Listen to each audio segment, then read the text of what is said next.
Hallelujah. सभी भाई बहनों को जय मसीह की। प्रभु आप सभी का बहुत ऐसा आशीष दे। तो मैं स्वागत करता हूँ आप सभी का परमेश्वर के एक पवित्र वचनों में, जो हमारे जीवन के लिए बहुत जरूरी है। हालेलुया। तो आइए हम सब वचन की ओर चलते हैं। ये वचन है मत्ती 24 का 3 से यदि हम पढ़ते हैं कि जब वो जैतून पहाड़ पर बैठा था तो चेलों ने एकांत में उसके पास आकर कहा, हमें बता कि ये बातें कब होगी, तेरे आने का और जगत के अंत का क्या चिन्ह होगा। आमीन।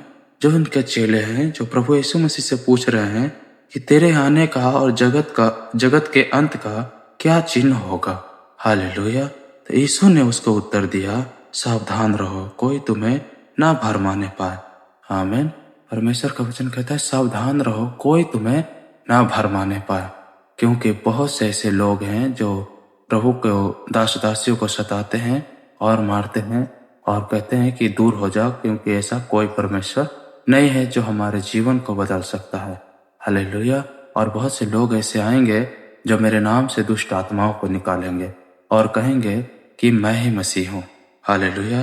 क्योंकि यदि हम आगे पढ़ते हैं, क्योंकि बहुत से ऐसे होंगे जो मेरे नाम से आकर कहेंगे मैं ही मसीह हूँ और बहुतों को भरमाएंगे।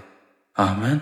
क्या कहता है कि क्योंकि बहुत से ऐसे लोग होंगे जो मेरे नाम से आकर कहेंगे मैं ही मसीह हूँ और बहुतों को भरमाएंगे। हालेलुया। इसलिए हमें बहुत ज़्यादा सावधान रहना है और परमेश्वर के वचनों को समझने की कोशिश करना है। यदि हम आगे पढ़ेंगे, तुम आराधना लायो और लड़ाइयों की चर्चा सुनोगे तो घबरा ना जाना। हालेलुया। परमेश्वर का वचन कहता है कि तुम आराधना लायों में चर्चा सुनोगे लड़ाइयों का तो तुम घबरा मत जाना, क्योंकि इनका होना अवश्य है। हालेलुया। परमेश्वर का वचन कहता है कि लड़ाई झगड़ा होना अवश्य है। आमीन। परंतु उस समय अंत ना होगा। आमीन।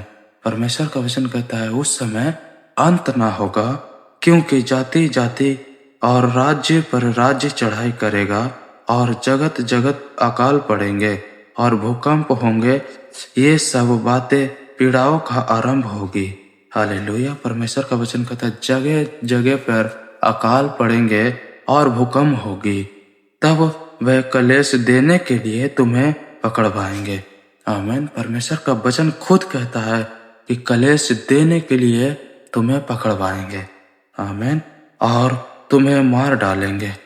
हालेलुया।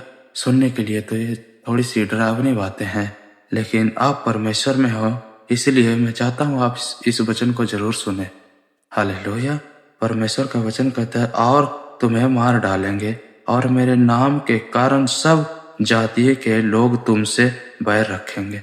आमीन। परमेश्वर का वचन कहता है मेरे नाम के कारण सब लोग, हर जाति के लोग आपसे बैर रखेंगे, हमसे बैर रखेंगे। हालेलुया। तब बहुत से ठोकर खाएंगे और एक दूसरे को पकड़वाएंगे। हालेलुया। परमेश्वर का वचन कहता है बहुत से लोग जो विश्वासी हैं ठोकर खाएंगे और हालेलुया पकड़वाएंगे और एक दूसरे से बैर रखेंगे। आमीन।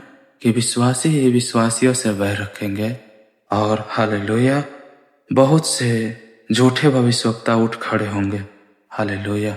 परमेश्वर का वचन कहता है बहुत से भविष्यवक्ता झूठे होंगे, उठ खड़े होंगे और बहुतों को भरमाएंगे। हालेलुया। कि परमेश्वर का वचन खुद कहता है बहुत से झूठे भविष्यवक्ता उठ खड़े होंगे और बहुतों को भरमाएंगे। अधर्म के बढ़ने से बहुतों का प्रेम ठंडा पड़ जाएगा। आमीन। परमेश्वर खुद कहता है कि जब अधर्म बढ़ेगा ना, आमीन, परमेश्वर कहता है बहुतों का प्रेम जो है परमेश्वर के लिए वो ठंडा पड़ जाएगा।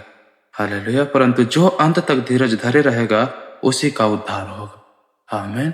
परमेश्वर का वचन कहता है जो अंत तक धीरज धरे रहेगा ना उसी का उद्धार होगा। हालेलुया।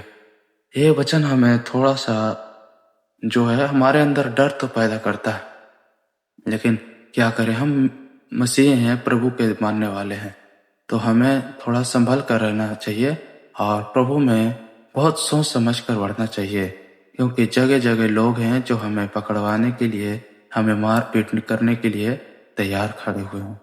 हालेलुया। परमेश्वर का वचन खुद कहता है लोग तुम्हें पकड़वाएंगे और मार डालेंगे। आमीन।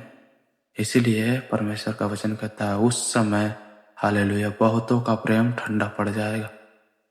हालेलुया, शायद हमारा भी पड़ जाए, लेकिन हम तो प्रार्थना करते हैं परमेश्वर से, प्रभु हमारे जीवन में जितना भी मुसीबत क्यों ना आ जाए, हालेलुया, लेकिन तेरे लिए, आपके लिए हमारे दिल में प्रेम ठंडा ना पड़ने पाए परमेश्वर।